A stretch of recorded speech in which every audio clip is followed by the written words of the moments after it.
This week on Unscripted, is HBK Shawn Michaels returning to the ring this year? We have news on that. Plus, Kenny Omega has words on Pentagon Jr. and the WWE. And has Daniel Bryan signed a new deal, or is he on his way out? This and more on the future #1 podcast right here on YouTube.com. This is Unscripted.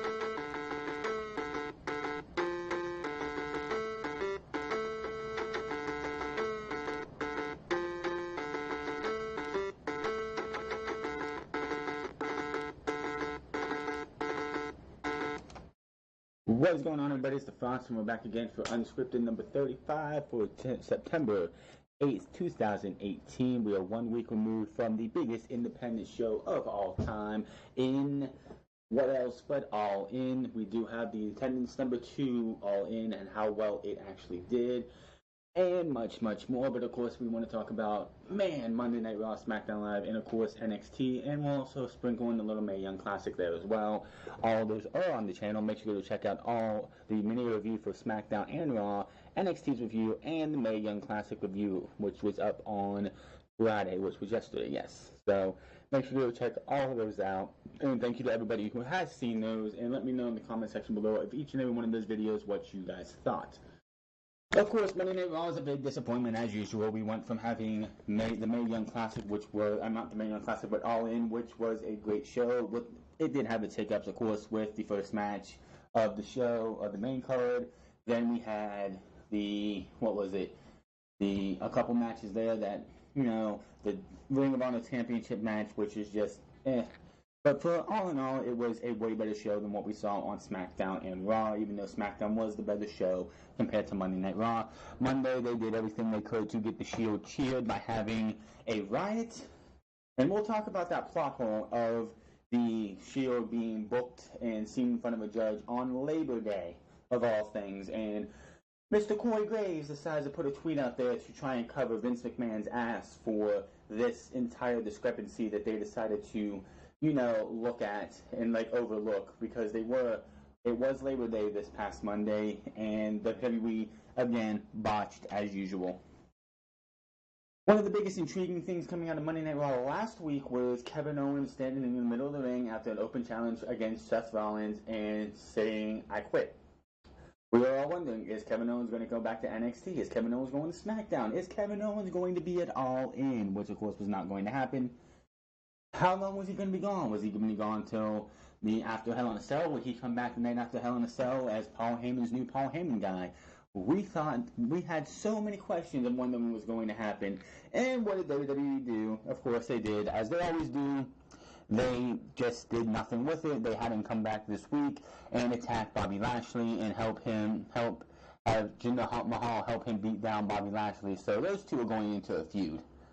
One of the biggest things going into Monday Night Raw and SmackDown Live this week is that there's not too many matches for Monday Night Raw, if I'm correct, going into Hell in a Cell. It makes no sense that we are one match. We are one show away from Monday Night Raw, and the only two matches I can think of that are on Monday Night Raw's side is the Universal Championship and the Women's Championship. I don't see anything else being named, and of course it seems like unless they're going to have Dean Ambrose and Seth Rollins face Drew McIntyre and Dolph Ziggler for the tag team titles at Hell in a Cell, that looks like that's going to be changed to the B team versus Drew McIntyre and Dolph Ziggler for a rematch for the tag team titles, because why would you have that rematch on Raw Monday night this coming Monday? The only positive coming out, besides of course Drew McIntyre winning a championship for the first time since he was the Intercontinental Champion, I'm pretty sure back in 2010, 2007, whenever he was last champion, was Shawn Michaels and The Undertaker's promo setting up the hype for the match at the Cricket Grounds in Australia for the Super Showdown, which comes in about 4 weeks. We have about 5 weeks, 4.5, like 5 weeks, I think, from now. 5 weeks, right? Let me see here. We have a calendar right here. Let's see. 4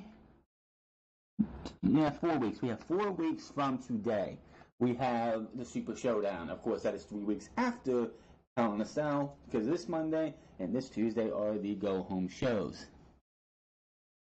The biggest thing that I wonder about, like, after Monday Night Raw was Seth Rollins, of course, was in this. They had the Shield get beat down by every single heel, minus of course Baron Corbin, who's the acting general manager, but every single heel beat down the Shield. Now, whoever booked this thing, I want to know who the hell decided to have Seth Rollins thrown off the stage into the police van and did not have like bulletproof glass or whatever glass that's not going to be easily broken on this vehicle, because he got thrown hard and you could tell by the end of the show he was cut pretty badly. And anybody remember what happened to Goldberg back in 2000? What was it, 2000 or 2000, like 99, 2000, when he decided to, instead of using the baseball bat or whatever it was that he had to break the windows of a limo, he decided to use his fist, and what happened? He got injured, he got his hand completely cut up, and was done for a very long amount of time. I think it was 99 when that happened. I could be wrong. But, yeah. So, having somebody have that happen to them, you just never know. And one of those pieces of glass could just go in there and cut something, and Seth Rollins would have to have some kind of like surgery.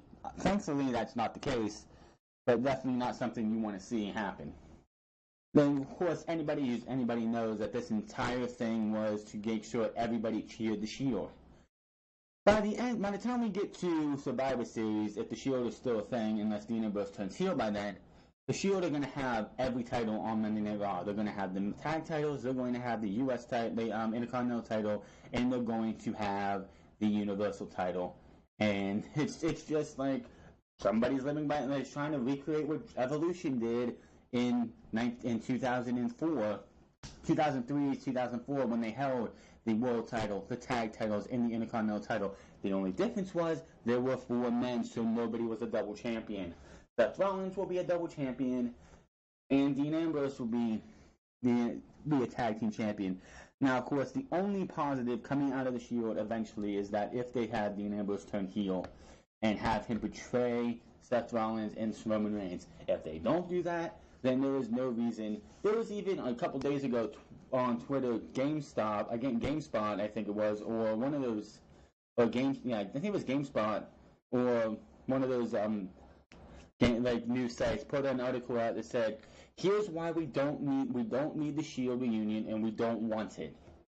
I didn't read the article, but it was just that title tells you how many people don't really want the Shield. This is the second time. Like, when Evolution a couple years ago made their return in 2014, it was a big deal because we hadn't seen an actual Evolution in a while. The last time they did an Evolution reunion was actually back when it was Ric Flair, Batista, and Triple H talking, that was when there was rated RKO, I'm pretty sure, and Triple H pretty much talked trash to Randy Orton, who came out and interrupted Evolution, and you had Evolution, I think, against rated RKO. I could be wrong, don't quote me on that. But yeah, that was like a 4 or 5 year gap or so between those, like maybe even longer, at least a 5, 6, 7 year gap between those two reunions. This is the second year in a row they have tried to bring the Shield back to get Roman Reigns. Roman Reigns is over, but not in the way Vince McMahon wants him to. I don't get it, though. Roman Reigns is getting a reaction. Roman Reigns is getting, as people talk about Roman all the time. Why is Vince McMahon so obsessed with getting this guy cheered? It makes no sense. Why is it when he gets booed, he instructs Kevin Dunn to take the volume of the crowd and just reduce it to where you can't hear the crowd? It's like Roman's music hits, and the crowd, you hear everybody booing him, and in like 2 seconds, the boos dissipate and die. Why? John Cena started being, was cheered at the beginning, but he started getting booed by half the crowd in, 2008? They didn't do that to him. Roman Reigns is over. Roman Reigns is the top-selling merch seller in WWE. That's an asterisk behind that because even for John Cena when he was a top merch seller, anytime somebody that Vince McMahon wants to push as the guy becomes a top merch seller, they fudge the numbers and they manipulate it. Go to a house show. Seriously, anybody who's ever been to a house show, go to a house show. Go to one of these Raw events. I wouldn't even be surprised if there's Roman Reigns merch at a SmackDown event. But you're going to see the items table, the merch table. You're going to see stuff for like Finn Balor, Braun Strowman, Kevin Owens, and everybody else. Just put this how this is. You're going to see like Dean Ambrose. You're going to see the Shield. You're going to see like 5 items, like available items from each one of these superstars. And then you're going to look at Roman, and there's probably a separate table itself with Roman Reigns merch that's just like 30 items. When everything else sells out, what is left to be bought? Do the math. But Monday Night Raw was trash. It was absolute trash outside of the Shawn Michaels and Undertaker thing, which will be one of the stories we talk about when it comes to HBK later on, and my thoughts and feelings on that. Then we move over to SmackDown Live, where it just feels like they give a little bit more care to everything. Raw is Roman at the top of the show, Roman at the end of the show, Roman in the middle. They care about nothing else, except for Ronda Rousey, which is on the women's side. But nothing else. The Tag Team Championships are a goof. Before we get to SmackDown, why is Drake Maverick still? I don't understand this. I've tried to find a reason why they put Drake Maverick with the AOP, but it makes no sense still. You have a guy on 205 Live who is a babyface, and you're pairing him up with a heel tag team. Yes, I know Drake Maverick, who was Rockstar Spud, which I still hated that name, was a big-time heel with EC3 back in NXT, not NXT, but Impact Wrestling. Okay, fine. He can play a heel, but you should not, this is pretty much like treating 205 Live and Monday Night Raw like it's 2 different companies. He works for one as a heel, he works as babyface for the other, and it's just so stupid. Why did you take Paul Ellering away from the AOP? Paul Ellering has come out on Twitter or said to some interviewer that he doesn't mind traveling. So explain to me again why he was taken away from the Authors of Pain. He fit them perfectly. He was their mouthpiece. He was the guy who got them to the NXT Tag Team Championships and got them to Monday Night Raw. Why would you take them away from him? And also, it seems like AOP does not stand for Authors of Pain anymore. It's just AOP.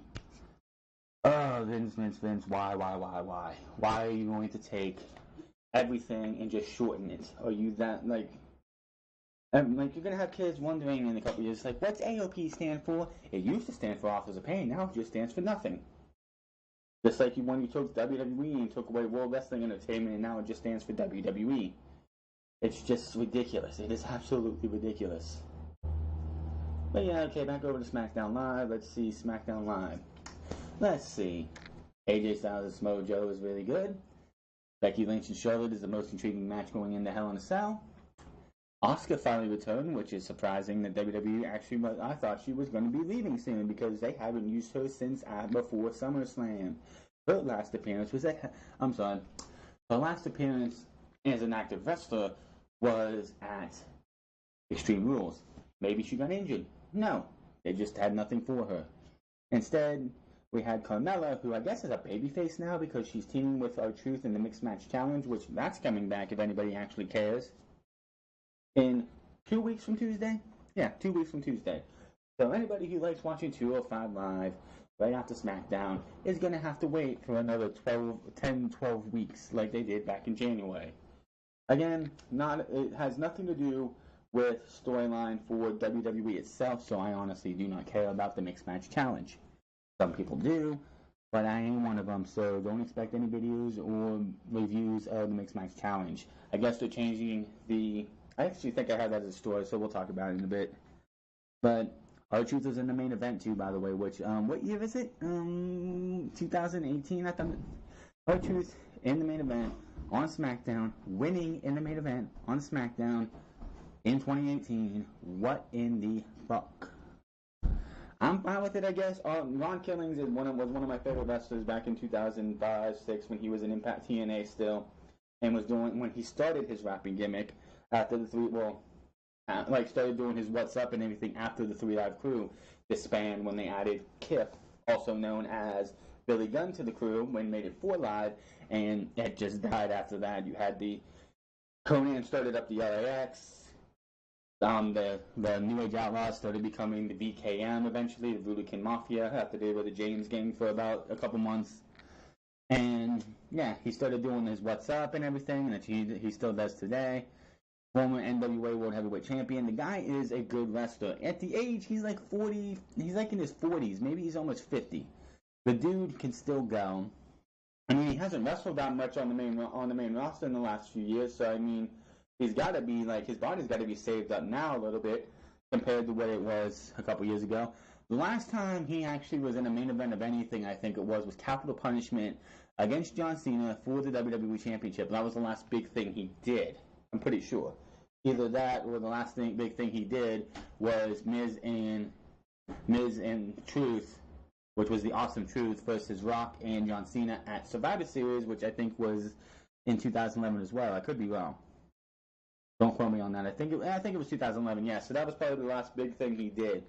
Since then, he's become the goof who, one, he thinks Maurice is Carmella. He's been trying to pin Carmella to get a match for the United States Championship because, I'm pretty sure the R-Truth buffoon stuff that they had him do is one night, like a couple, like, what was it, 5-6 years ago? He came out and they weren't in Green Bay. They were in the other place in Wisconsin that they go to. And he said, Green Bay, Wisconsin, what's up? And they weren't there. So the crowd booed him. Vince McMahon probably had a laugh in the back and it's like, he should do that. He should come out and think he's done one thing and, be messed up. I mean, he was... it's just one of those things. It's comedy that Vince McMahon likes to have, and some people are enjoying it. I like to see R-Truth be taken a little bit more seriously. But I think the biggest reason R-Truth was even given the main event spot is because they're really lacking baby faces, especially if you want to give a guy like Samoa Joe the WWE Championship.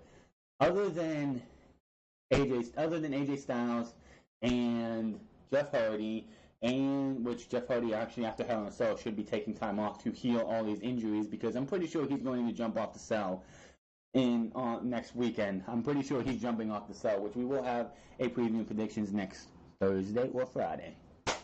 Anyway, we have what was I saying? Yeah, there's Daniel Bryan, there's AJ Styles, and Jeff Hardy. Jeff Hardy's probably going to take time off, so AJ Styles and Daniel Bryan. Samoa Joe would either need to lose the title back to AJ Styles or lose it to Daniel Bryan if he was to win the championship at Hell in a Cell, which I don't think he is because WWE has bigger plans in place, and Samoa Joe is just going to be one of those casualties. I've already pitched if Daniel Bryan signs a long-term deal next year at SummerSlam, not AJ Styles, but Daniel Bryan and Samoa Joe will clash for the WWE Championship with Samoa Joe going over Daniel Bryan and making him pass out like he did during his Money in the Bank qualifying match against him and Big Cass. That's how you would get that. Samoa Joe might take another year, but he should win the WWE Championship as long as they don't move him back over to Raw, which would be stupid, next year at SummerSlam, ending the Cinderella fairy tale of Daniel Bryan, doing something like what Brock Lesnar did to John Cena at SummerSlam 2014 when it was supposed to be Daniel Bryan. Yeah, something like that. Daniel Bryan just gets completely destroyed by Samoa Joe. Yeah, so SmackDown Live, of course, we did have Rusev Day, and this was one that I honestly thought was going to happen. Rusev Day winning the triple threat match to take on The Bar next week to move on to see who faces the New Day at Hell in a Cell. Now, a lot of people were probably predicting that Rusev Day was going to lose this triple threat match because Aiden English was going to louse things up, screw over Rusev Day, and then that was going to have Rusev turn on Aiden English. That would have made absolutely no sense for a triple threat match to end, like the post-match of a triple threat match, to have Aiden English and Rusev break up then. It's either going to be they beat the Bar, go on to Hell in a Cell, and then lose to the New Day, or they're going to lose to the Bar, and that's when the breakup's going to happen. It would mean much more in a one-on-one tag team match than a triple threat match. Anybody who thought that Rusev Day was going to get screwed over this week, you are just out of your mind. But that was, everything else on SmackDown Live. Naomi, So basically, the Super Showdown. This was a match that was added because of what happened. Naomi faced up against Peyton Royce. Billie Kay came into the ring after the match, and the Iconics beat her down until Asuka came out. So what do we have? We have Asuka and Naomi versus the Iconics at the Super Showdown. Just like on Raw, we had that was something, I forgot about that. Raw had the Bella Twins, and you know why I didn't say anything? Because I don't care. The Bella Twins showed why they shouldn't be wrestling. But at the Super Showdown, what do we have? We have the Bella Twins and Ronda Rousey versus the Riot Squad. If Nikki, and this will make absolutely no sense, if you have the Bella Twins turn on Ronda Rousey to set up Nikki Bella versus Ronda Rousey at Evolution, you are some delusional fucks in WWE. That is going to be a failure of a match. I don't care how many fucking reality TV shows she's been on. I don't care how many episodes of Today's Show she's been on. Nobody cares about Nikki fucking Bella. You keep her away from the main event. There's also talk of having Maurice and Brie. This is why this makes no sense. Having the Bella Twins turn on Ronda. When you have Brie married to the most over babyface on the main roster, especially on SmackDown Live, she's going to go up against The Miz and Maurice with Daniel Bryan at Hell in a Cell, and yet you're going to try and turn her heel just to have her face up. Does anybody even fucking think before they do anything? This is pretty much how this is going. Instead of having, I don't know, Ronda Rousey, Natalya, and maybe an Ember Moon versus the Riot Squad at the Super Showdown, no, let's put Ronda Rousey and the two most unathletic, boring women on the main roster outside of Alicia Fox. You're going to give me Ronda Rousey, Nikki, and Brie versus the Riot Squad. Snooze fest all the way. The only two in that match who even fucking matter is Ruby Riott and Ronda Rousey. The other four could just be down and be in their corners, and we could have Ronda Rousey versus Ruby Riott for the Women's Championship. I'd rather see that match. And if you want to have somebody, you want to have Brie Bella, not Brie, but Nikki. The only thing I can see is Nikki Bella turning on her sister and Ronda, and then going their separate ways. Why would you have this? Again, I don't get it. Another rematch for Evolution is supposed to be Maurice and Brie Bella in a one-on-one match. So, what we have scheduled for the Evolution right now is Trish versus Alexa Bliss. I'm sorry. Lita versus Trish. Not Lita versus Trish. Lita, which I'd rather see Lita versus Trish. Lita versus Mickie James. Okay, that's fine. Which is the only match that's anything worth it right now. Rumored is Nikki versus Ronda and Brie versus Maurice. And of course, the SmackDown UK and NXT Women's Championships on the line as well. And of course, the winner of the Mae Young Classic. So far, this pay-per-view is 100% a failure. 100%. And then, it would not surprise me if Stephanie McMahon puts herself in a championship opportunity, or Stephanie McMahon puts herself in a match. Because, you know, Stephanie McMahon, who is the pioneer of the entire women's evolution, bullshit. Bullshit. That bitch hasn't done shit. Except go out there, cut everybody's, all the male superstars' balls off, slap everybody left and right. Give me a fucking break. She's even got, and Stephanie even has her own collection on the WWE Network. If that doesn't show how fucking delusional they are in WWE, I don't know what to fucking tell you. It would not surprise me as we get closer to Evolution, Stephanie McMahon gets herself into a match. Give me a fucking break. I don't want to see her on commentary. I don't want to see her opening the show. I don't want to see her, period. The sad part is, I bet you her daughters have more talent in their one pinky than Stephanie McMahon has in her whole body. Yeah. Keep Stephanie away from this. The only person I want to see opening that show, I know it's an all-women's pay-per-view, but the only person who should open that show and welcome us to Evolution is Triple H. I'm sorry. That guy has done so much for the women's division himself by bringing us Emma versus Paige, Charlotte versus Becky, Charlotte versus Bayley, Charlotte versus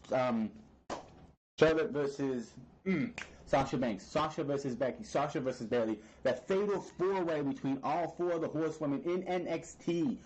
Natty versus Charlotte, Asuka versus Bayley, Asuka versus Ember Moon, Kairi Sane versus Shayna Baszler, 1, 2, and 3. Triple H should be the only guy, and I know they're going to have Michael Cole on this damn commentary. Give me Beth Phoenix and Renee Young, leave out Michael Cole. The only guy, only male outside of referees, because you know they're going to have referees there because they only have 2 female referees. You're not going to have 2 female referees or two referees run the entire show of any pay-per-view. The only guy who should open his mouth and say anything is Triple H. Then go back and listen, and go back and watch the entire Evolution thing being announced. Listen to Triple H and the passion coming out of his voice, and then listen to Stephanie McMahon and how much full of shit she sounds. The only person out of the entire McMahon family that should be seen in front of that screen or in front of the camera is Triple H. I don't care if it's on the Titantron. I don't care if it's in the middle of the ring. Leave Stephanie in the back and get her out of my fucking face. There's that. Moving over to NXT, and I got a little off track there, but moving over to NXT, we had another excellent show with a very good main event and one of the best endings to an NXT show in a good while. We had Kairi Sane in a match that I don't know why they even had that. It was Trish Ronda or something like that. Trish Adora, whatever her name was. I guess part of the 3D Academy. I guess WWE wants to give thanks to the Dudley Boys for supplying them with new talent that they're going to push the Academy, which is fine. But you really didn't need to give Kairi Sane a match against a jobber. She is the NXT Women's Champion. Have her go up against a Bianca Belair, or go up against a Lacey Evans, or anybody else who we already know. There was no reason to have her go up against this Trish Adora. I know what was great about the entire match is what happened after, where, well, of course, Kairi Sane came out with her treasure chest, opened it up, and it had the NXT Women's Championship in it, and a bunch of chocolate gold-covered coins, which, that is awesome. Well, of course, after the match, you had Shayna Baszler come out. She picked up a couple coins, dropped them back down, and just shoved the entire chest down. It's like, fuck these damn coins. That's not what I'm here for. I want that title back. She's invoking her rematch clause. Of a singles title, when was the last time a singles title actually got its rematch clause invoked? Ember Moon didn't get to do that. And Johnny Cena almost didn't get to do that. Aleister Black would have been able to get his rematch, but injury. Maybe he will get his rematch. Drew McIntyre didn't get to do that. Asuka didn't get a rematch because she just relinquished the title. I think Bayley, or no, not Bayley. Maybe Bayley? No, I think it was actually Shinsuke Nakamura or Samoa Joe, and it was either Shinsuke Nakamura or Samoa. It was Shinsuke Nakamura because he got his rematch from Bobby Roode at TakeOver in Orlando. That was the thing, yeah, or wherever they were at for us, yeah, Orlando. That was the last time, and that was WrestleMania 33 weekend. That was the last time a singles championship, if I'm correct, someone got their rematch. Because Asuka, of course, I think, yeah, and of course for the women it was Bayley. Bayley got hers at Brooklyn 3, Brooklyn 2. Yeah, Brooklyn 2. Bayley got hers. Then, of course, Asuka kept it for about for a little over 2 years. Then, or like a little over a year. She held it for 500 some days, yeah. A little over a year. But, yeah. The tag team titles, almost always somebody gets their rematch clause in. But I'm talking about like singles titles. Will Adam Cole get his rematch for the North American Championship? I don't know. We did get a confirmation that in 2 weeks from this past Wednesday, we will have Ricochet versus Pete Dunne. Champion versus champion. Title versus title. I hear they went 25 minutes. I cannot wait for that match. I cannot.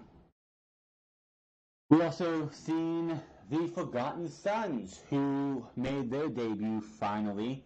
Jackson Riker with Steve Cutler and Wesley Blake. I keep wanting to say Buddy Murphy, but it's not. It's Wesley Blake. Buddy Murphy's on 205 Live, and he's killing it. He broke the mold of just being an afterthought on NXT after they lost the tag team titles with Wesley Blake, with Blake and Murphy, and Alexa Bliss as their manager. They kept the titles, and they lost the titles, and that was that. NXT was great. NXT's that main event, though, I cannot praise that main event enough. If you want to see one match in the WWE this week, if you have the WWE Network, go on the WWE Network, go to this week's episode of NXT, get to the last 20 minutes of the show. I think they had 20 minutes, and watch Johnny Gargano versus the Velveteen Dream. I'm not going to go blow by blow. The end of the match, Johnny Gargano tries to do a draping DDT. After he put the Gargano escape on Velveteen Dream outside, you could just see that he was not Johnny Wrestling anymore. He was what he said before. He is becoming Tommaso Ciampa. He has Tommaso Ciampa in his head. He can't get it out of his head. And Tommaso Ciampa screwed him, so he tried to take out the Velveteen Dream with a draping DDT to the floor. He saw this kid with a Johnny Wrestling shirt and Johnny Freakin' Wrestling sign, went over and just cooled himself back down, becoming Johnny Wrestling again for a short while. The Velveteen Dream, in the ring, calls him a failure. You're a failure. You're a failure. You're a failure. Gargano pulls down the knee pad, goes to hit him with the elbow. Dream was playing possum. Dream Valley Driver, 1, 2, 3, and Johnny Gargano, of course, beat himself again. Great ending to the match. Just great ending. It's another low that Johnny Gargano has to, another low in his life that Johnny Gargano is sinking. He's costing himself matches because he's letting the thought of Tommaso Ciampa eat away at his psyche, at his mind, at his soul, and at his heart. Johnny Gargano is not the Johnny Gargano he was when he was taking on Andrade Cien Almas, when he was trying to win the NXT Championship back in January. I can't wait to see where they go, but honestly, Johnny Gargano should disappear until the tapings after War Games. We should not see Johnny Gargano again until we're on our way to Phoenix or wherever they're at, like Arizona, wherever it's at. That's where we should start seeing Johnny Gargano again. Should not see him again. He got beat. They did a long standing shot, him just looking up at the ramp. He walks away as they're chanting Johnny Wrestling, Johnny Failure. And as he's leaving, stage right, na na na na, na na na na, hey hey hey, goodbye. Gargano was a defeated man. He was muttering something to himself. We should not see Johnny Gargano again for the rest of the build to War Games. Not again. I don't want it. We should not see him again till we get through War Games. And it would be crazy that every single show this year for TakeOver, from Philadelphia to New Orleans to Chicago 2 and Brooklyn 4, Johnny Gargano has been in the main event of each and every one of them. Even if he was on TakeOver, he wouldn't be in the main event of War Games anyway, because that's where the War Games match goes. But Johnny Gargano should disappear and not show his face again till we get to post War Games. That was NXT for you, though. NXT, that's all I can say. Then we had the Mae Young Classic, which I did review and had up yesterday for you guys. Make sure to go check that out. As I said, we had four matches. One that was great, best match of the show, which was the main event. Why it was the main event? That's why. Two good matches in Tegan Nox and Zatara, and Rhea Ripley versus MJ Jenkins, and then Lacey Lane and her opponent, Craven. Just other than like this opening match in the beginning and the ending match for the Mae Young Classic this week were great, good to great. The other two were just Rhea Ripley. I'm not going to say it was her fault that her match was terrible, was not the best that it could be. She did good. MJ Jenkins was just She was just there. Booty shaking doesn't make you a good wrestler. I don't care if you're from the 3D Academy. I don't care where you're from. You were just there. You got beat down for the majority of your match. And Rhea Ripley, I don't get where Michael Cole got this information that Michael Cole, on commentary during Rhea Ripley's and MJ Jenkins match, continued to say that people were comparing Rhea Ripley to Charlotte Flair. When has anybody ever compared Charlotte Flair and Rhea Ripley to Charlotte Flair? Give me a break. I'm going to go on record and say Rhea Ripley's better than Charlotte Flair. And if WWE didn't want to push the fact that Charlotte Flair, I'm going to just say this right now, and you people all want to know, why is Tessa Blanchard not part of WWE? Charlotte Flair. That's why. Because Tessa Blanchard is 10 times the athlete and 10 times the performer of Charlotte Flair. They want to say it's attitude problems. I call bullshit. Go watch her match with Bea Priestley and Will Ospreay versus Ricochet and Tessa Blanchard. She is a great fucking athlete. Go watch what happened in All In this last week.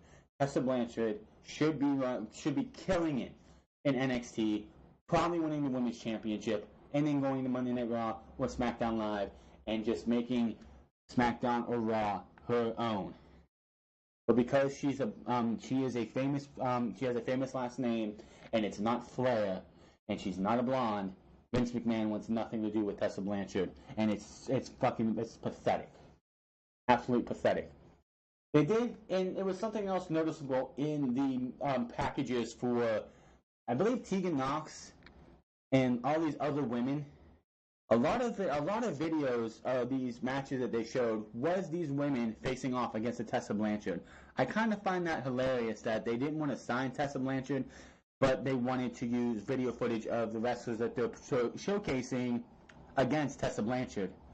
So, again, WWE, it's petty that you did what you did and why you didn't sign her. You say what you want, but we all know why. It's because Charlotte Flair is in WWE, and you don't want somebody with a famous last name stealing any spotlight from Charlotte Flair. To that, I say, fuck you. The match of the night, of course, was Killer Kelly versus Miko Satomura. I've never seen Miko Satomura wrestle. They did also highlight again, if you did watch Bracketology, which I did, they did show up the fact that Miko Satomura, at least once, when she was a child pretty much in the wrestling business and was a rookie, wrestled on Monday Nitro. So if you were watching WCW back in the day and watching Nitro, you probably saw Miko Satomura back then. My fucking word, I would raise the pay of Killer Kelly after the match she had against Miko Satomura, because Miko Satomura kicked her ass, brutalized her, and Killer Kelly held her own. It was a great match. I cannot wait to see what happens with Miko Satomura. I'm pretty sure she'll make it to the semifinals in this entire thing. Might be the finals? I don't know. I doubt that. But a lot of people are wondering, oh, well, we're just going to bring Miko Satomura in, have her get embarrassed in her first match. No. She is, and I'm going to say this, we have, in NXT, he's lost a little bit of it since he's been on the main roster, but in NXT, Shinsuke Nakamura was known as the King of Strong Style. Miko Satomura is the quintessential queen of strong style. No ifs, ands, or buts about it. There's your little weekend review. I know it was a little bit long. I know this first 30 minutes or so of the podcast was about what happened this week, but hey, it is what it is. We are going to move on here, and we are going to talk a little bit of All In, as the attendance for All In has been revealed. The goal to draw 10,000 fans to the Sears Center for All In was easily achieved once the venue sold out in under 30 minutes after tickets went on sale. Earlier this week, the official attendance numbers were tweeted out, and it was actually 11,263 fans who were in attendance for the show. Cody Rhodes then tweeted out in response, "Wonder what we will do next." So, to Cody Rhodes, the Young Bucks, Kenny Omega, everybody who was in All In, congratulations, great show. I watched it. Hopefully it'll be an All In too. On Friday, Cody Rhodes did, to a little side note, Cody Rhodes did tweet out he was going to have an announcement at 3 o'clock Eastern Standard Time. There were actually people tweeting out the meme of the Office, what's his name, Steve Carell's Office character going, it's happening, and then Cody Rhodes had to literally send out a tweet and like, it's not going to be All In 2. Cody Rhodes is writing a book, part of the whatever series that they're doing with him, the Young Bucks and them do, so, yeah, congratulations to Cody Rhodes on his book, and congratulations to Cody Rhodes and all those in All In for a widely successful show that did have its ups and downs. Hopefully, but honestly, if they're going to keep doing stuff like that and giving us good matches like the Fatal 4-Way for the women's, the NWA World Title match, and, I don't know, Kazuchika Okada versus Marty Scurll, the Pentagon Jr. versus Kenny Omega match, I would not be mad if they started up their own company. They could if they really wanted to. Look what happened with World Cultural Pro Wrestling, which is now Defiant. They started up on a whim, and they're doing what they can as an independent promotion. Cody Rhodes and the Young Bucks could literally start their own independent promotion in the United States, and I guarantee you that place, that entire thing would probably be good for a good while. Moving on here, I didn't mention this on the weekend review, but Renee Young was on Monday Night Raw, and that was a nice breath of fresh air to not have to hear, my one word for this hour is stupidity. You know, the reason Renee Young called this past Monday's episode of Raw was the second time this summer. Jonathan Coachman is off this week as he is filming for the Golf Channel at the WinStar World Casino and Resort in Oklahoma the next night. So, good for him. Keep him off of Monday Night Raw and give me a little bit more Renee Young. If you want to have Renee Young come in and work every once in a while, fine. Just keep him off of my TV, please. Nick Aldis, former NWA World Heavyweight Champion, says he doesn't want to go to WWE known as Mickie James' husband. Sorry, man, you're going, no matter what you do, until you prove yourself in WWE, no matter what you do before I read any of this, you are going to be known as Mickie James' husband, just by the fans. You might not be recognized by that, by like commentators and stuff, but the fans of WWE are going to just know you as Mickie James' husband. Nick Aldis has experienced a lot of success throughout his wrestling career, but for some reason he has yet to make it to WWE. Aldis was recently a guest on the Sam Roberts Wrestling podcast and discussed why he thinks he hasn't even ever received a fair chance from WWE. Aldis is a former TNA World Heavyweight Champion. Let's not talk about that title reign. That was garbage. He never won a match on his own.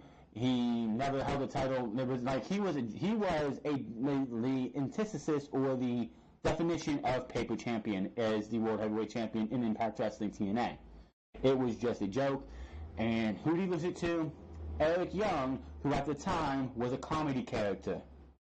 That just shows you how much they really cared about Aldis as world champion. And a two-time TNA Tag Team Champion.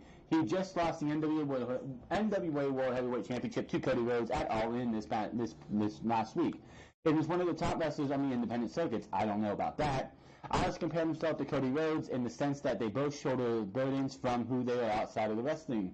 As the husband of WWE superstar Mickie James, Aldis believes people see him as nothing more than that, and that's not how he wanted to make it to WWE. He says, and I quote, The very compelling thing about Cody and I is that there were parallels with completely different origins. There were very parallel journeys in a sense that we were both at this huge thing looming over us that has no bearing on what our ability is, and that we bring to the table. His being that he is the son of Dusty Rhodes, and mine is that I am married to someone, Mickie James, who is successful. I just explained, hey, no one was talking about that when I was in TNA, the TNA World Heavyweight Champion, and Mickie was sitting at home, or when she was pregnant with our son.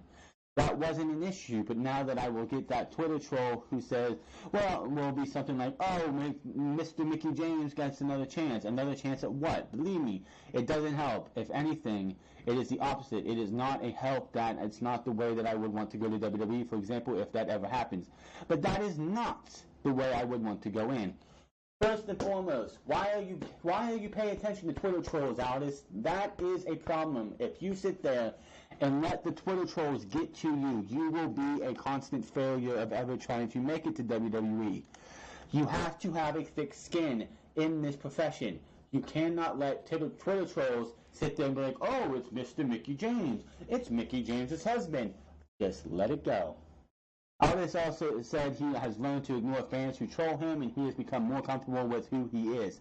You just contradicted yourself there, Mr. Aldis, if you want to sit there and say that you've learned to ignore fans who troll him. Yeah, so you sit there and say you don't want to be known as Mickie James' husband, but yet you're going to sit there and say that that's going to be the reason you don't go to WWE? Yeah, you kind of contradict yourself there. He and Rhodes have bonded over being able to make names for themselves outside of who they related to or married.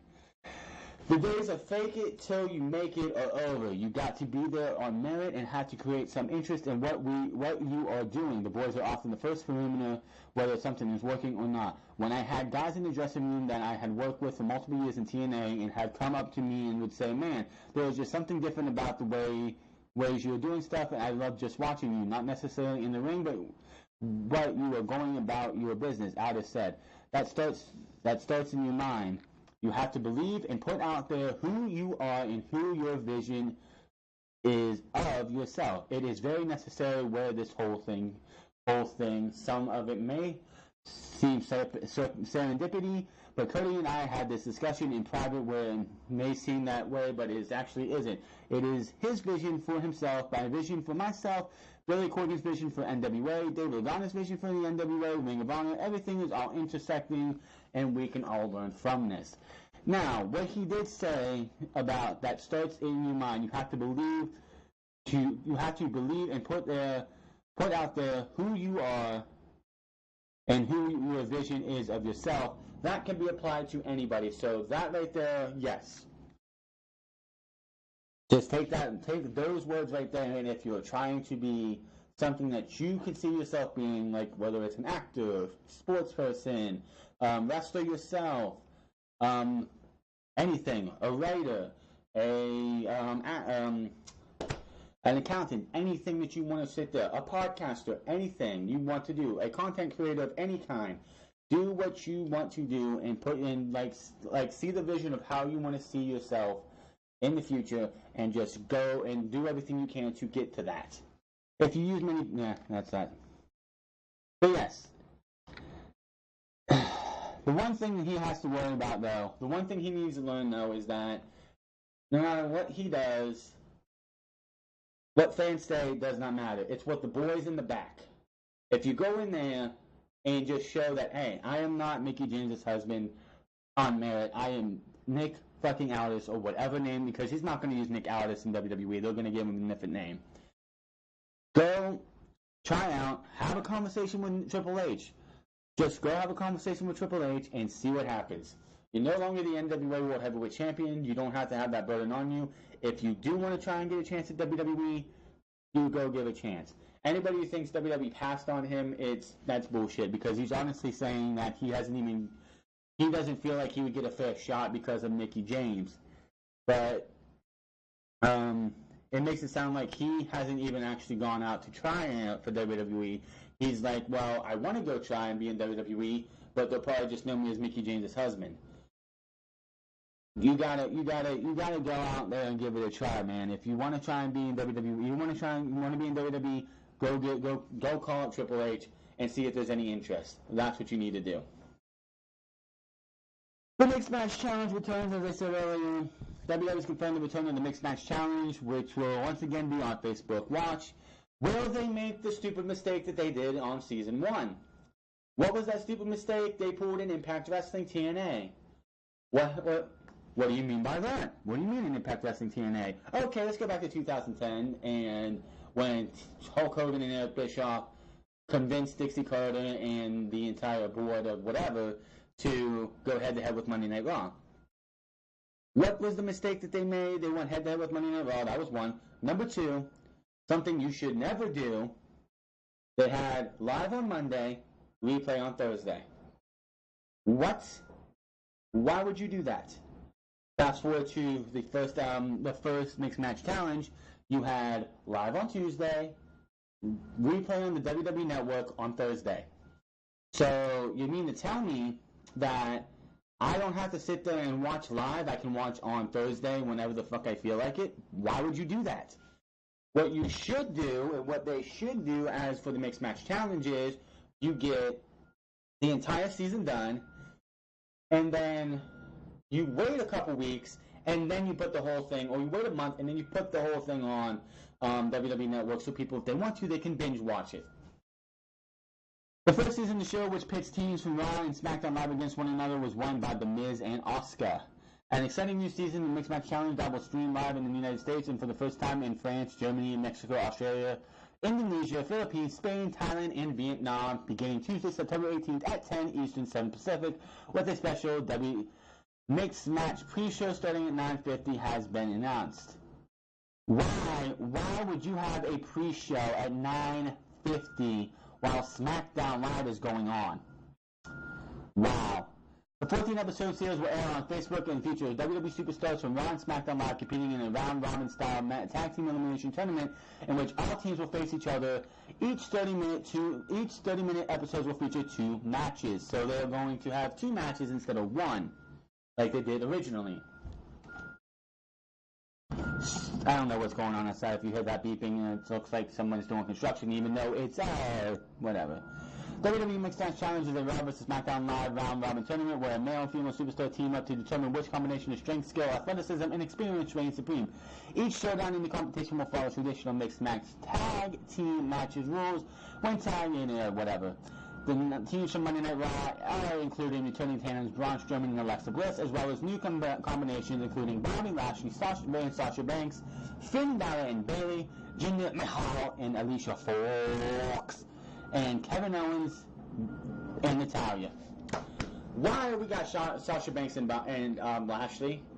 People wanted Finn Balor and Bayley last time.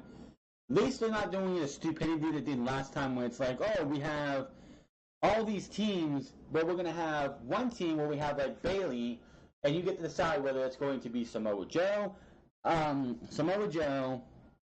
Elias, or whoever the third person was, which I think was Jason Jordan. But Jason Jordan, of course, got injured. And of course, Samoa Joe won, but he won the vote, but that doesn't matter. At least they're not doing that stupidity this time. SmackDown Live will include the tandems of inaugural WWE Mixed Match Challenge winners, The Miz and Asuka, Jimmy Uso and Naomi, and Rusev and Lana, with, of course, AJ Styles and SmackDown Live Women's Champion Charlotte Flair, and R-Truth and Carmella. So, are you meaning to tell me Carmella's a babyface now? I guess she did start singing to What's Up during R-Truth's match this past Tuesday, so when it comes down to it, I see AJ Styles and Charlotte Flair winning this because, you know, the biggest crutch of the first season of the Mixed Match Challenge was that you had Miz and Asuka. Asuka was 100% undefeated, had not lost a match yet, so it made no sense for them to lose because her undefeated streak was on the line. So, yeah. If you like the Mixed Match Challenge, more power to you. Again, I'm not going to watch it, but there you go. You have 4 teams again. Braun Strowman and Alexa Bliss, Bobby Lashley and Sasha Banks, why I don't know, Finn Balor and Bobby and Bayley, Jinder Mahal and Alicia Fox, and Kevin Owens and Natalya versus The Miz and Asuka, Jimmy Uso and Naomi, Rusev and Lana, AJ Styles and SmackDown Live Women's Champion, WWE and SmackDown Women's Champions AJ Styles and Charlotte Flair, and R-Truth and Carmella. So there you go. Pick your favorites down below.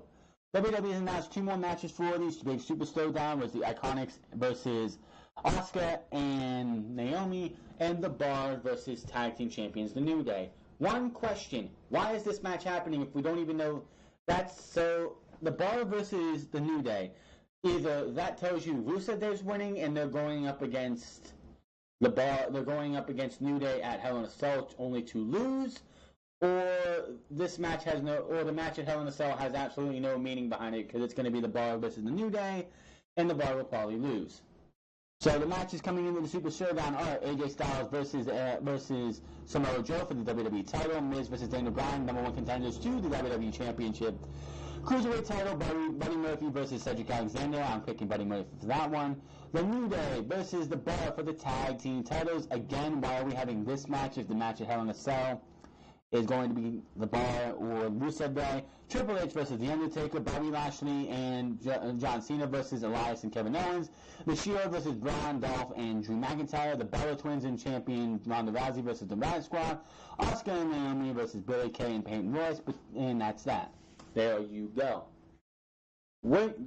So far, is it another glorified house show? Yes. Yes, it is. Honestly, we have a bunch of rematches from Hell in a Cell. Miz and Daniel Bryan, Samoa Joe, AJ Styles. What should probably be the Bar versus the New Day. We also have Braun Strowman and Dolph Ziggler and Drew McIntyre versus the Shield. Bellas and Ronda Rousey versus the Riot Squad. Asuka and Naomi versus Billie Kay and Peyton Royce. Nothing exciting from the Super Showdown. Will I cover it? I don't even know. Here's an old favorite. Batista says what it would take for him to return to WWE. Batista's been in the news a couple weeks over the last few weeks because of what happened with James Gunn and the Guardians of the Galaxy, and that he says he might not even return to that movie, and that he was supposedly leaking spoilers to Avengers 4. So yeah, Batista is in hot water by a bunch of fans. But Batista did speak to What Culture Wrestling while promoting his upcoming film Final Score about his desire to return to the WWE for a possible final run. But Batista has made it clear in interviews he wants to get back to WWE one more time and said that he thinks it's about it daily. He said, and I quote, "I have to say that it's something I think about daily," Batista admitted. "I miss it. I love it. I have a passion for wrestling. I feel that at the core of me, that's just who I am. I am a physical performer, and I miss it every day," unquote. In his last run with WWE from 2013-14, it was really 2013. I think he showed up on the last day of 2000. It was like all of 2000, like half of 2014. I think he showed up on the last day of 2013. Batista wasn't thrilled with how things went creatively. If he did come back again, he would make sure he had more say with his stories and his opponents. He says in that quote, "I think 1, it would have to be the right time, and 2, it would have to be the right opponent. That's pretty much it. And it would have to make sense," Batista said. "Yeah, I think the last time I went back was with really good intentions, and I felt like I wasn't delivered what I was promised, and that was just creatively. So that would be it. I'd have to have a strong say on what I did and who I worked with. It would have to make sense as far as time. Not only do I have to be free, but I also have to factor into there's a risk that I would be injured. If I got injured, I would need some time to rehabilitate myself. So I'm always kind of factor those things in." End quote. Next year, Batista will turn 50, and he said in a previous interview that this year that with Chad Dukes at 106.7, the fan, that if WWE didn't bring him back by next year, he would be done with wrestling. He says again, and I quote, "I told him next year would be my last year," Batista said. "I am turning 50 next year. I'd be willing to.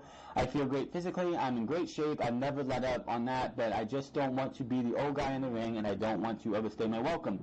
I just want to end my career the right way, and next year will be the last opportunity, so if we can make something happen by next year, then I'm just gonna officially hang it up," unquote.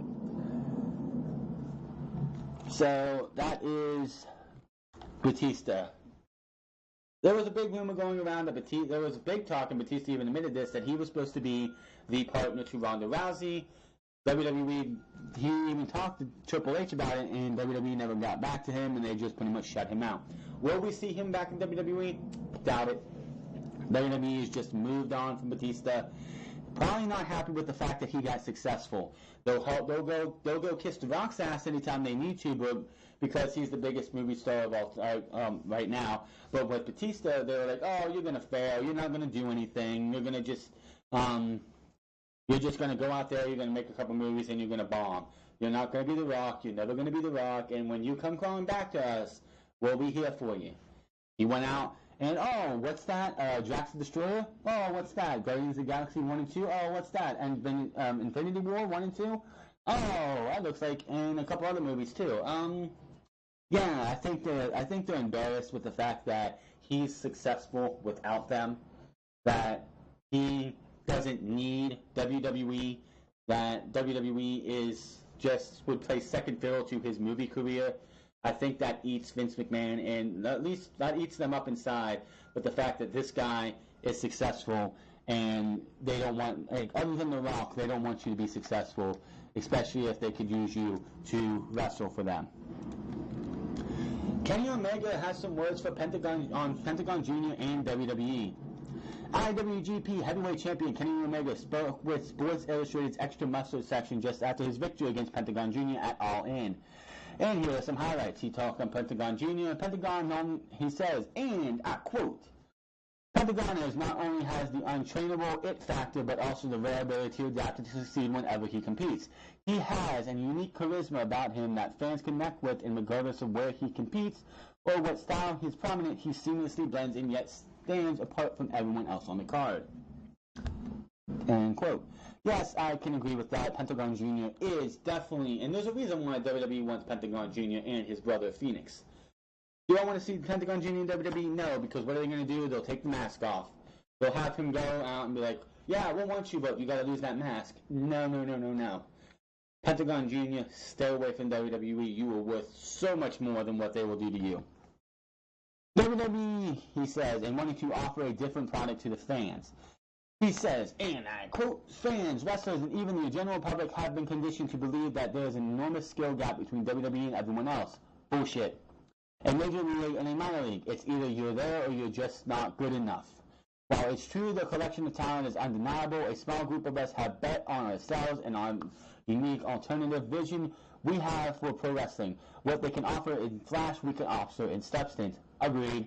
While the writers produce TV for a certain demographic, we produce stories for fans that want something a little bit different. I agree 100%. 100% on that, for sure. What WWE thought, like WWE, here's the thing. All In was built around everything that happened on Being the Elite. You had the Joey Ryan stuff, which I didn't find funny. I didn't find funny at all with that. But there are people who did. You had other stuff like the Flip Gordon. The Flip Gordon storyline was, since All In was announced and they started announcing superstars, Flip Gordon wanted to be on All In. Cody Rhodes wanted nothing to do with Flip Gordon and All In. There was chances for him. If he won this match, he would go to All In. If he won this match, he would go to All In. He even had a chance, I believe, at the NWA title, at the Ring of Honor title. He lost all those chances. He just could not get on All In. That was months and months and months of building, and it paid off with him winning the over-budget Battle Royal and going to All In, and he got booked by winning that.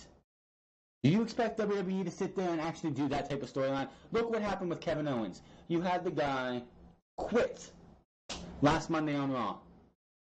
Whoa, what's going on with Kevin Owens? What's he going to do next? Is he going to be the next Paul Heyman guy? Is he going to come back and do something with AOP or somebody? What's he going to do? And he was back in 1 week to attack Bobby Lashley without explanation. Will we get an explanation on Monday? Probably not. If we do, it'd probably be some bullshit explanation. So, yeah, I don't know what the hell WWE, but yes, I agree with Kenny Omega for sure.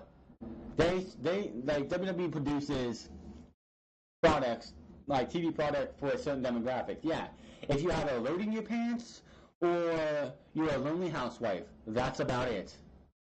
Everyone else cannot stand the main roster. Now, main roster and NXT are different.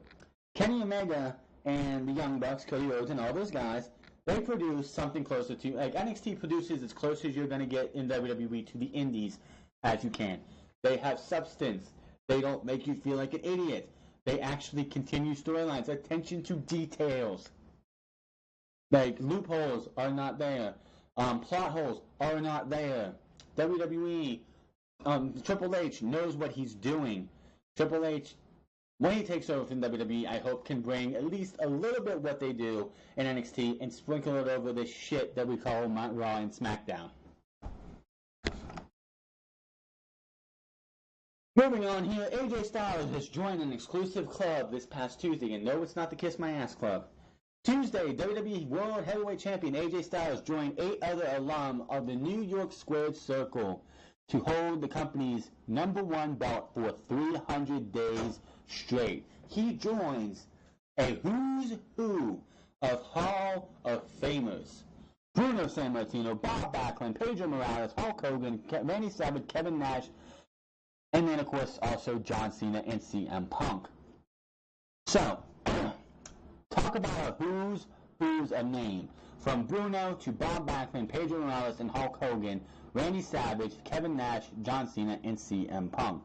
If he was to break CM Punk's record, that would be an even more exclusive club with only Bruno Sammartino, Bob Backlund, Pedro Morales, Hulk Hogan, and CM Punk. That would be Randy Savage, Kevin Nash, and John Cena would all fall off. So, he's continuously climbing up, and he's going to pass up the likes of a John Cena, a Kevin Nash, and a Randy Savage. Will he beat CM Punk's record? He could. I think he has to get to December to get to 400 days. Can he get to 400 and some days before he loses that title to The Miz? I don't know. We'll have to wait and see. But congratulations to AJ Styles. To think, 2 years ago, at the Royal Rumble, did anybody think AJ Styles would hold the title twice, and let alone for 300 plus days in his second title reign? No. I thought he was just coming in and WWE was going to do what they did with the club and bury AJ Styles. But AJ Styles is one of the right-hand man of Vince McMahon. He is the face of SmackDown Live. He is the WWE champion. And quite honestly, like I said, he should hold it to WrestleMania. I know he's not going to do that, but he's going to hold it. And honestly, they've gone to 300 days. What is it? 414 days? Another 115 days or whatever it is. I could see them doing that, especially if he can keep the title going up to that time. So, AJ Styles could easily beat the 400-day reign and knock out a Randy Savage, Kevin Nash, and John Cena. Could you imagine that? Could you imagine that, though? AJ Styles holding the WWE Championship for longer than John Cena in his career in one reign. Could you imagine that? AJ Styles, the face of Impact Wrestling, well, the fans' face, not the company's face, but one of the big major players for TNA's uprising from 2005 to 2010, could end up, if they kept the title on him for a little bit longer, could pass up John Cena as a longer title reign, single title reign than John Cena. Let that sink in. Update on Nia Jax. Where has Nia Jax been since her match at Extreme Rules? Nia Jax has been training at the WWE Performance Center in Orlando this week, according to PWN Center. We know now that Jax has been out of action with a leg injury as of late. She has been doing physical therapy on her leg in the Performance Center. So, anybody wondering, where's Nia Jax? Where's Nia Jax been? She's been injured. That's probably another reason why that match at Extreme Rules was just such a pretty much a squash-ish against Alexa Bliss, and Alexa Bliss pretty much just had her way with Nia Jax. It was right off TV, and she can go get healed. So, be recovering Nia Jax, even though you're probably not going to do anything anyway. But I would honestly like to see Nia Jax around the Rousey 2 with a conclusive winner this time. No bullshit. Big story here is HBK returning to the ring. I'm not a fan of this, but Shawn Michaels is reportedly coming out of retirement for one more match, according to Dave Nelson, the latest issue of the Wrestling Observer newsletter. As seen this past Monday night, Michaels shot an angle with The Undertaker where Taker taunted Michaels for staying retired, asking if he was out of respect or fear. Taker is scheduled to face Triple H at the WWE Super Showdown event in Australia on October 6th. According to The Observer, the internal plan is for Michaels to return to the ring at next WWE event in Saudi Arabia on November 2nd. WWE had tried to get Michaels to work the last event in Saudi Arabia, and Nelson noted that these events were even bigger than WrestleMania financially. It was noted that Michaels is not scheduled to work a singles match. Given the angle on Raw this past Monday, it would make sense for Michaels to team with Triple H against The Undertaker and a partner. Michaels confirmed on Raw this past Monday that he will be at the Super Showdown in Australia next month for the final battle between Triple H and Undertaker. So it's likely they will set up an angle there for Saudi Arabia. No, please no, I don't want to see it. In an interview with Inside the Ropes last month, Michaels discussed a possible in-ring return and suggested that it may be more trouble than it's worth. Let's just say I did it and the match is phenomenal, Michaels said. That the reality is this hairline is still what it is. Like, it's all hot and sweaty, and even if the match is phenomenal and everything else, you're still going to bust my chop because I've got no way not to expose you that I'm 53. That's the thing, and I don't mean it's a bad way. But you want me to kip up and everything look as if I was in 1996, 97. That's not going to happen because Father Time waits for no man. There's a lot of stuff like that, like what to do, what do you do, and even does the young guy benefit when all is said and done? I don't know. It just seems like more trouble than it's worth. Michaels, of course, has not wrestled since losing a retirement match to The Undertaker at WrestleMania 26 in 2010, 8 years ago. Just stay retired, Michaels. You don't need to come back. He does not need to come back. What good is a tag team match between Triple H and Shawn Michaels versus The Undertaker and a partner, most likely Kane, do for Shawn Michaels, Triple H, Undertaker, and Kane? Nothing. He wants to be a special guest referee? Fine.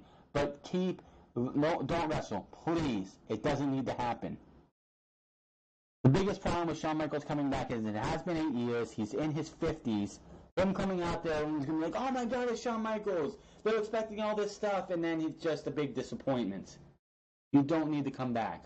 Just stay retired. You're fine working in NXT as a coach and helping mold and craft the Johnny Gargano Tommaso Ciampa storyline and the Velveteen Dream and everybody else you're working with. Stay retired, please. News on Rey Mysterio's WWE return as we can wind this thing down. On the latest edition of the Jim Ross Report, WWE Hall of Famer Jim Ross welcomed Lucha Libre legend Rey Mysterio to the podcast, among many other things. Mysterio talked about impending return to WWE as well as his landmark 2018 working spot for WWE, New Japan, and independent promotions around the world. On the subject of possibly returning to WWE, Mysterio said that talks about another run at Titan Tower began as the two sides negotiated Mysterio's surprise Royal Rumble appearance. Apparently, they are still going back and forth on return date, and the king of Lucha Libre, I don't know who wrote that, but that is okay, will continue talking outside bookings until a return date is decided upon. He says, and I quote, we started off with an anonymous call in January about coming back for the Royal Rumble, which was a big surprise to the fans because every time I go to a signing, they say, damn, Ray, I did not expect to see you there. I was genuinely surprised too, and I thought it was one of the best moments of the night when it was Randy Orton, John Cena, and Rey Mysterio, and Shinsuke Nakamura, I believe Finn Balor, and I can't remember who the third person was, but it was the old guard and the new guard facing off, and they all brawled. That was awesome. So I guess that started off the whole conversation about possibly making a return. We're still in the mix of it. We're going back and forth, talking about possibly returning this month, and then this month, so the longer it extends, the more it gets worked outside. That's my bread and butter. That's what I do for a living. I'm just waiting for them to say now, Mysterio explained. When they say now, if the time is right, let's go, end quote. With respect to Mysterio's historic 2018, which has already included being surprise entrant at the Royal Rumble, working the greatest Royal Rumble, debuting for New Japan Pro Wrestling at Dominion, and main eventing All In, the Master of the 619 pointing out this year is not over yet. He says, I think God put me in the position to be where I am at now. Mysterio continued, I've been very blessed throughout my pro wrestling career, JR, to be able to start off the year with the Rumble unexpected and then moving on to the greatest Royal Rumble, and then still for the first time doing my show in New Japan, which that was check off my bucket list.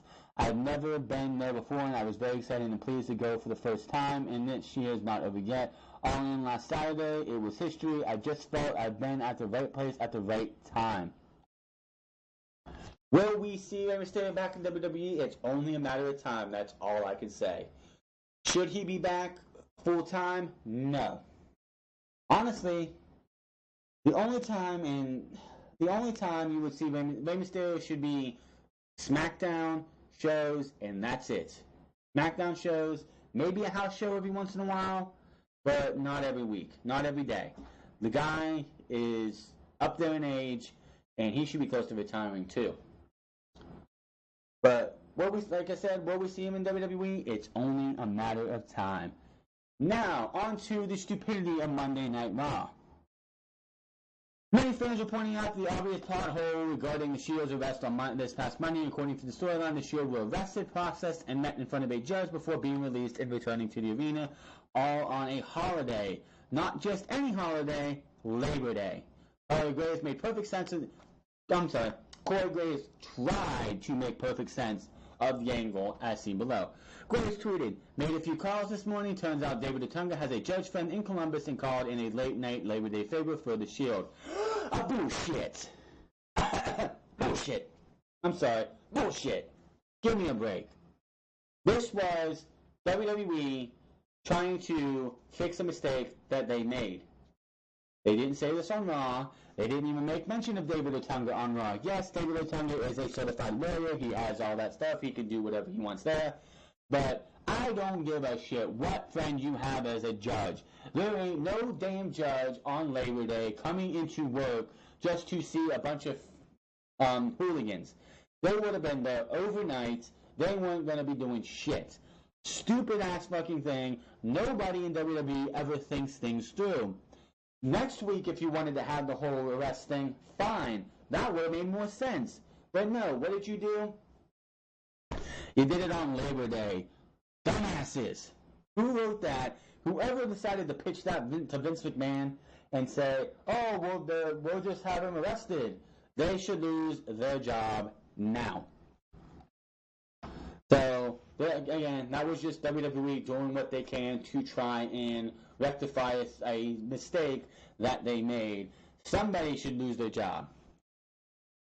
2K roster reveal for this week. WWE 2K just posted this past, Thursday?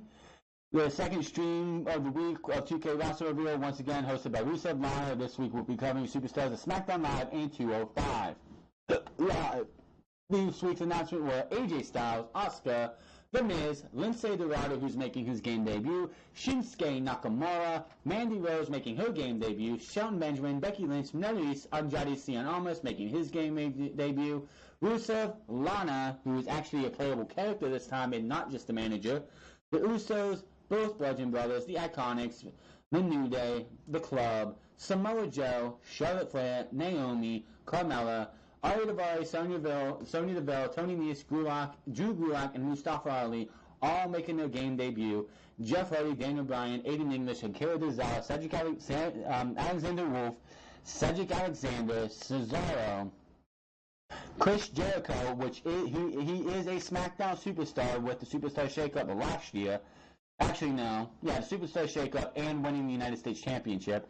Epico, Hideo Itami, Jack Gallagher, Jordan Metalik, John Cena, Kalisto, Killian Dane, Nikki Bella, Noam Dar, Paige, Primo, Randy Orton, R-Truth, Shane McMahon, Sheamus, Sin Cara, TJP, Tamina, and Ty Dillinger. That is your updates on 2K, if you care. And finally, the big news of the week. Update on Daniel Bryan's contract with WWE. This is going to be the last thing we talk about. Daniel Bryan has just this week signed A's new contract according to the Wrestling Observer newsletter. The two sides have agreed on terms. Daniel Bryan signed the deal a few days ago, but WWE have not signed the contract as of Monday. But that's just a formality, and the deal should be official very soon, if not this week. It was almost ready given that Daniel Bryan re-signed weeks ago, especially with the fact that he is signed for Hell in a Cell and the Super Showdown. Bryan's previous deal expired on September 1st. He spoke with Sky Sports in mid-August and revealed that he would have wanted to leave the company if they didn't clear him to wrestle by WrestleMania. Bryan also revealed that there was likely a clause in the deal that would have legally allowed WWE to keep him for one more year. And he says, what we just found out recently is that they had an option year, like you would see for a NBA player. If the team has a team option, they can keep you around for another year if they invoke that team option. Bryan is scheduled to team with Brie Bella to face The Miz and Maurice, and which should probably just be The Miz and Daniel Bryan working 99% of that match, with Miz and Maurice and Brie getting just in there, a spear by Brie or a spear by Maurice or a DDT by one or the other, and then they tag their husbands in at the Hell in a Cell pay-per-view. Bryan will then face The Miz in a future WWE title shot on the line on October 6th Super Showdown event in Australia. No details on how long the contract is for.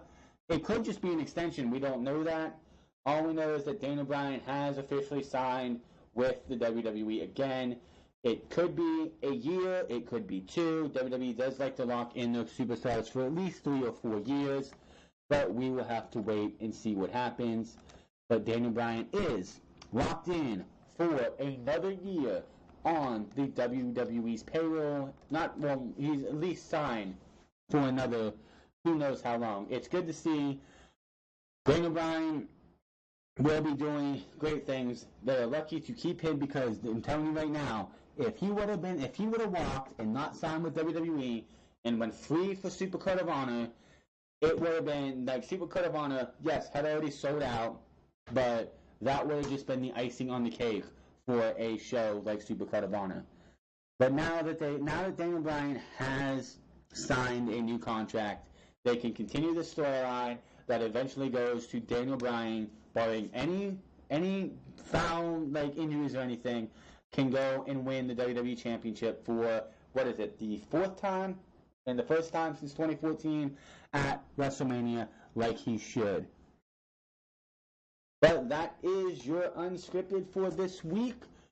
Make sure to hit that subscribe button, comment down below. Let me know what you think of everything we talked about, from Raw, SmackDown, NXT, and the Mae Young Classic Week in Review to everything we talked about. Do you want to see Shawn Michaels make a return? I know I don't. Do you? What's your thoughts on Daniel Bryan and his contract signing? Kenny Omega's thoughts on Pentagon Jr. and the WWE, and everything else we talked about. Make sure to follow me on Twitter at TheFrance. Make sure to follow me on twitch.tv/TheFrance08. Make sure to hit the follow button on both of those. And I will see you guys Monday for Monday Night Raw Review, the go-home show to Hell in a Cell. So it's going to be a doozy with Triple H and Mick Foley both going to be an appearance on the show. It will not be surprising if we see The Undertaker and Triple H face off between now and the Super Showdown. Until then, my name is Franz. I will see you guys soon, very soon, and you have a good one.